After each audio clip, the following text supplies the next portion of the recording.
So this is a pretty dodgy sample of a one-piece collar.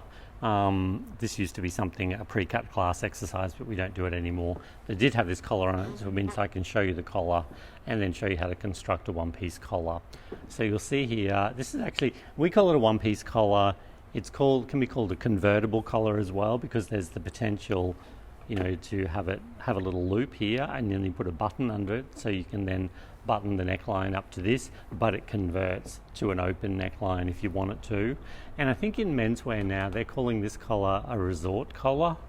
I think just because it's usually, this goes with, like a rayon fabric or a viscose fabric, which is quite light, and usually is printed as well for menswear. So the first thing we'll be doing at the neck, actually I'll spin it around. So you see just one piece collar here. We do have a construction video of how to sew this collar, but the first thing we're going to do before we actually make the collar pattern is we're going to alter the neckline. We're going to make the neckline a little bit bigger so it's a bit more casual.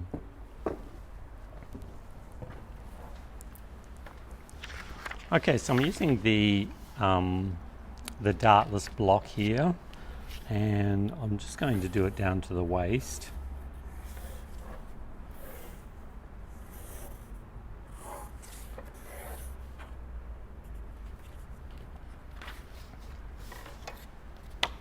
How does that look, Libby? Is that all right? Yep. You can see it well? Looks good. So just waist length here. Now we're going to take the collar out 1 centimetre on the shoulder. And we're going to, so we're taking it 1 centimetre out on the shoulder, and then for the back, let's get this here, so we'll do both of these alterations at once. This waist length doesn't quite fit on the paper here, so I'm just going to go as far as I can. So trace out your back. And of course, whatever you do to your front shoulder, you need to do to your back shoulder. So we're coming out 1 centimetre here. And then usually you don't go down too low at the back. If you go down too far at the back, it actually looks like the collar's sort of standing away from your neckline and like it's gaping. So I usually just bring the back neck down 5 millimetres.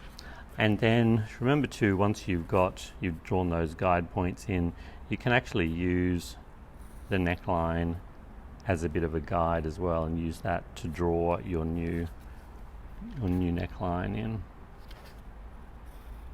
Use the French curve as well, but I think this works pretty well. So that's our back neck. So what you need to do now is just rub out your original block line, because we'll need to add seam allowances onto that soon, and we don't want this extra line here being confused with the raw edge of the seam allowance. So just marked our neckline here, and because this neckline is going to change down the front here, we're not drawing in the new neckline just yet. So of course on the front of the shirt we have to do our extension, so we're coming out. And Mark, what's the extension for? It's so that the centre front, because if you just have it going to the centre front, like if you draw this as the edge here and then you pull it across, you're actually making the garment smaller. So you have to add on the extension on both sides. Well, this will be cut one pair, so it will automatically be on one side. So you'll have a 1.5 centimetre extension, which means a 3 centimetre crossover, which you can see here. So when this is buttoned up, it'll be a 3 centimetre crossover. The buttons and the buttonholes go in the middle, and then that keeps the garment the same size, rather than doing it like this and then crossing it over and then making it much smaller. Okay, so I'm going to come down at the centre front here. I'm going to come down maybe 1.5, and then we want this line here. You can flatten it out a little bit around the curve because we're making it lower. So this is 1 centimetre. In the curve, that's probably 0.6. 1.5 centimeters here, and then that line just goes down a bit further there. So Okay. that doesn't have to be square where it hits the... No, and you can see on the actual sample here that it does come yeah. down at an angle. It's not square. Sure. If you were to do it square, then you'd have to bring this out, and you'd actually have to make quite a scoopy neckline to get this square at this point. But because this is usually folds back, or if you get like if you want a button under the collar, that's where the loop comes out of either. Anyway, so now we're going to rub that original line there out. And what are we doing? Let's put this on the fold now.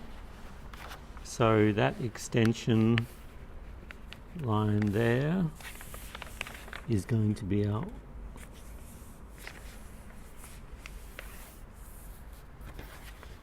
fold. So once we've added the seam allowances and stuff on, we can trace around the block to actually create the facing for this garment as well.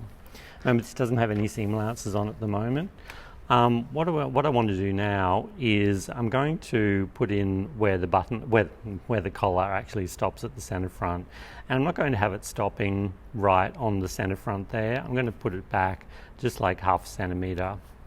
So this is where the collar will end, and you can see here as well. So when this is actually when this is buttoned up, these don't touch at the center front, they actually go back a little bit more. So we're just stepping this collar point here, or where the collar goes into the neckline, we're stepping that back just 5 millimeters. Just again to give it a bit more of a casual look and for it to be easier fitting. So now we have to measure the front neckline. And I'm sure I've said this before, but always try and measure with your grading ruler. Don't measure with a tape measure, because they wobble all over the place and don't always give you the right measurements.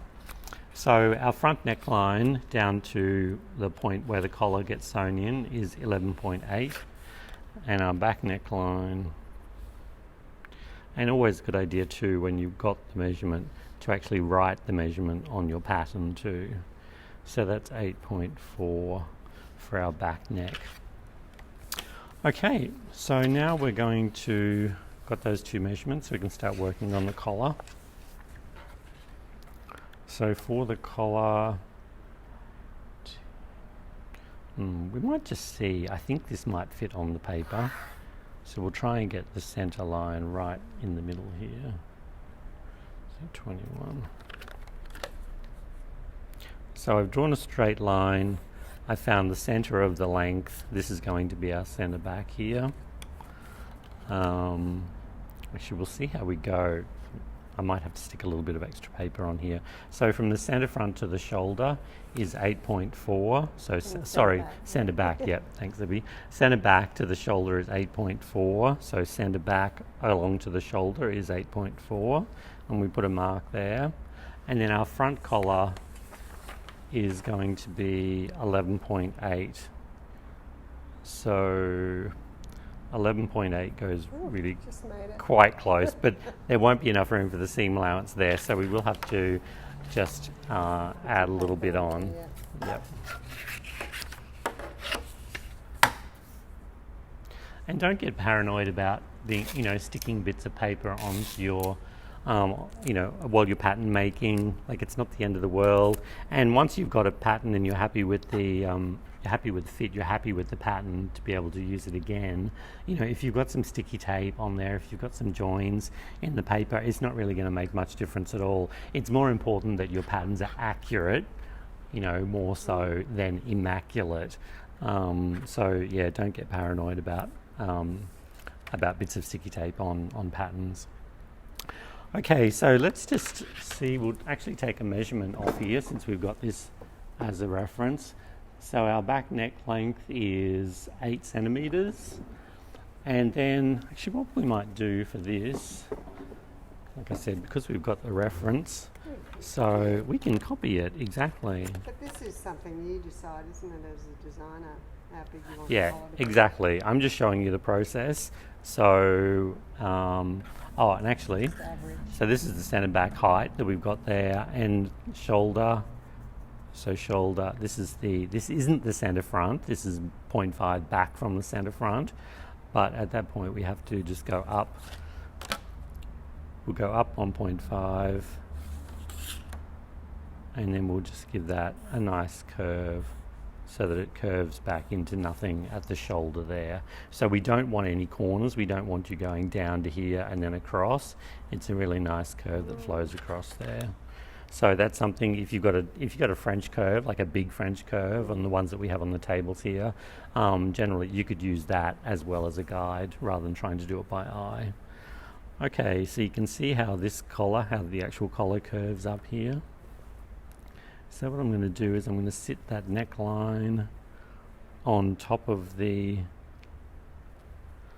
so this line here is sitting on top of that neckline line that I've just drawn in. And we're going to just draw in the points here.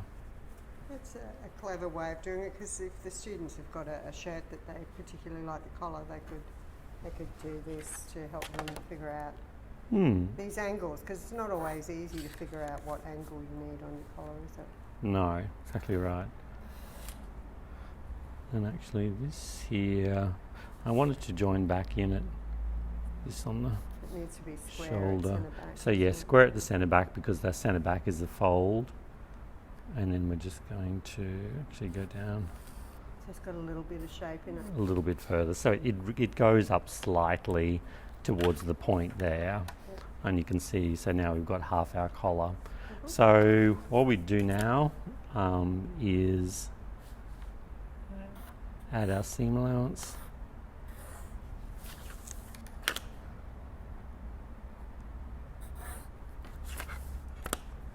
And remember this bit here, this first line and that vertical line there, they're actually just construction lines, so they don't become part of the collar. So don't draw down here and then go down and then go across here.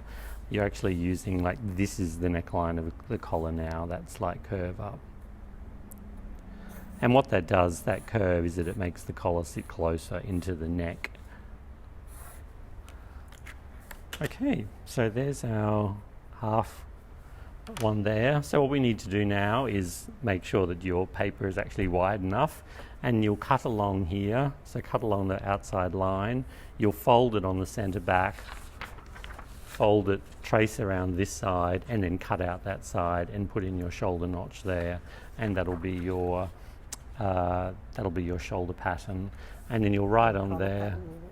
Collar pattern. Yeah, thanks, Libby. That's why Libby's here. So that will be cut 2 in fabric and cut 1 in fusing or interfacing, whatever you like to call it. Actually write on that it's the collar and it's size 10. And put your name on there as well. Okay, so the last thing we need to do here, actually not the last thing, but what we have to do now here is actually add on seam allowance around the neck. And just 6 mil at the neck, isn't it? Yeah, exactly. So we added 6 mil onto the collar. So we just need to make sure that it's 6 millimeters on the neckline here as well. All the other seam allowances, so the shoulder is 1 centimeter, armholes 1 centimeter, side seams 1 centimeter, and then whatever hem you want down there. And so now I don't like cutting through 2 layers of paper at once. I find it moves around and it's never really complete mirror correct. image, is it? Exactly. Always shifts off a bit.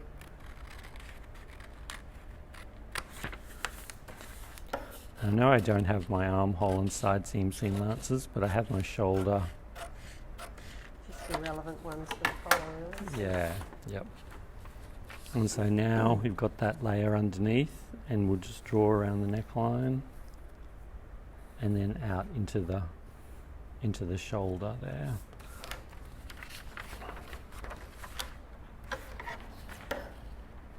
So this is a grown-on facing. Yeah, exactly, because it folds down the centre front extension Instead of having a seam. instead of having a sewn on one. So grown on, not Grown. sewn on. Yes. And very common to see this on like Hawaiian shirts. And, Yeah, exactly. This is used in lots of men's casual it's shirts. A quick construction. So this is what we've got happening here. So this side here is our outside. Okay, and then we have our facing underneath here. So again, because I've got a sample, I can use some measurements off here to get my widths. So from the fold, it's finished at 6 millimeters, but I've got a fold under overlocking there as well that I pin stitched back, just a simple but really neat finish. And of course, you know, there's on this one you can see the overlocking through the fabric, but you would be overlocking it in a matching thread color for your final garment. So 6 centimeters, and then that slowly curves up to the shoulder, and the shoulder is 5 centimeters at the shoulder, not including the seam allowances. So this extension comes from the fold as well. So I mean, if you wanted to, you could draw this line in over here, but it can just tend to make things a little bit messy. So the fold, so you can write fold on there as well. So we just draw in our guideline there, and at the shoulder we already have a 1 centimeter seam allowance on the shoulder, and a 6 mil on the neckline. Yes, you need to remember that. Yes. So I know I said that this was going to finish at 5 centimeters, but I'd have to stick a little bit of extra paper on there. So we're just going to take it from that point there. Yeah, you can make it what you want. You just don't. It just needs to account for the size of the buttons and the buttonholes and cover all of that. Exactly, and also the facing. What it does is that it finishes off the inside of the neck up to here, so it looks nice on the outside. When this folds back, you don't see any overlocking or seam allowance or anything there. It's all covered up. Yeah. And even though this, particularly in black thread, looks very messy and lumpy here, you know, once that was in matching thread, you know, it would be a much nicer finish for you. You could put a back neck facing on too, couldn't you, if you wanted to? Yeah, that's true. Put a label on it. Yep. The thing that you have to keep in mind though, if you did a back neck facing, which goes around here, and it is great for putting the label on, gives you a really nice spot because you can just sew the label onto the facing. The thing with that though is that you would probably then have to stitch it down, because when you went to put it on, that facing, if it wasn't caught at the bottom, it's all right on the shoulders because it's actually caught onto the shoulder seam allowance. But at the back, especially if it's narrow, you know, when you put it on, that facing can flip up. So just think about what you want, you know. And you could also, with this too, because you've got that line across there, you could, you know, stitch your label just onto that line there too. So you don't see any stitching on the outside, but the label's still in place. And remember too, there's a separate video to show you how to construct this as well. That will link in the description maybe, or you can find that under the playlist. Yeah. I think it's blouse, just a blouse construction. Puff sleeve and fold back. Yeah, should be pretty easy to follow.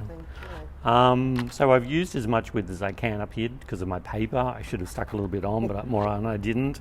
And then we just need to, I'm adding another 6 millimeters onto the edge here, and blending that in just to give us that extra width, so we can then, so what I've done here, that is the original line is the finished width, and then this bit here is the width of the overlocking. Okay, so then we just extend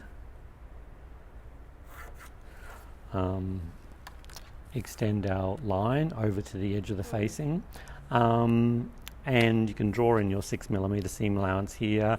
What you need to do now too is just indicate, because this is the front of the garment, so front, cut 1 pair, yep, so 1 pair, and also cut 1 pair fusing, or trying to write over the sticky tape there, as indicated. So this here, so from our fold back onto our facing, you can put lines across it like this. In production, you would definitely do a separate pattern that would be only for the interfacing. But this is a way of doing it. So you're actually cutting two pieces of interfacing that are this shape here. So cut one pair, interfacing as indicated, and this is the indication with those lines there. And you can write fusing on there if you want to. And just the hem. Don't forget to add your whatever hem you Yep, put add on a the hem, bottom. 1 centimetre seam allowance on the side seams around the armhole, and the same with your back here. With the back, the centre back obviously has to be on the fold. Well, it doesn't have to be, but it is in this instance. If you're doing a shirt of some sort, and you can write fold on there, which means that you don't need a seam allowance on there, and then 6 millimetres around the neckline, 1 centimetre on the shoulder, 1 centimetre on the armhole, 1 centimetre on the side seam, and this will be your back. Cut one on fold, size 10, and your name on there as well. Just before we go, with the hem, is it okay for them to just do a 1 centimetre hem overlock and turn it under and top stitch it down? No. I thought it's better just bring that up. Of course because not. We do see that happen sometimes. Yeah. And yeah, it just looks a bit cheap and nasty, doesn't it? Yeah. So the one on here, this is quite nice. It has a 3 centimetre hem. It's still overlocked, but it's not, when this is on the body, like it's not as if that's going to turn up where you see the overlocking. Whereas if you just overlock the edge, and have it finished, like that, there's much more of a chance that you'll actually see the overlocking at the bottom of the garment. So give yourself a decent seam allowance, and you can bag out this corner. So this is a really nice finish here. You could even add 4 centimetres on and fold 1 centimetre under, so you actually wouldn't have any overlocking showing here at all. Nice so, finish. it would look like that with a stitch line along here, which is nice. I think even if you're really, what's the word? If you don't have much fabric and you really have to cut this thing short, the best thing to do here is have a 1 centimetre seam allowance on the hem, but then do a 5 millimetre double roll, so that like there is on a man's shirt, and most women's shirts. I think too, they'd probably just have a 5 mil or 6 millimetre double roll hem. And that's what you need to do if the hemline is shaped and curved. Anyway, exactly, that's true. You can't just. Yeah, there's no way that if otherwise. this went down and then came up at the sides here, there's no way you'd be able to do a 3 centimetre hem unless you did a whole separate facing, which is a whole other thing. So yes, if you've got a shaped hem, like on the pre-cut shirt, then you couldn't have more than a 1 centimetre finish for a 5 millimetre double roll along the hem there.